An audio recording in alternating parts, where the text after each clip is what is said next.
Kia ora koutou, ko Nick Morris, toku ingoa, ko McGuinness, te mahi. I'm leading a new construction project here at Parliament, focusing on strong sustainability targets. Circular products are essential, but the reality is truly circular options are rare. And that's why we use saveBOARD. These hoardings behind me are 99% recycled, including soft plastics from construction sites such as our Living Par project. At the end of their life, they'll be returned to saveBOARD to be remade into new products for future McGuinness sites. Ngā mihi nui.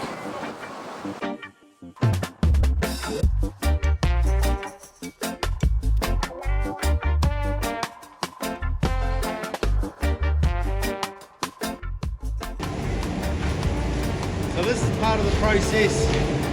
Take cartons like these,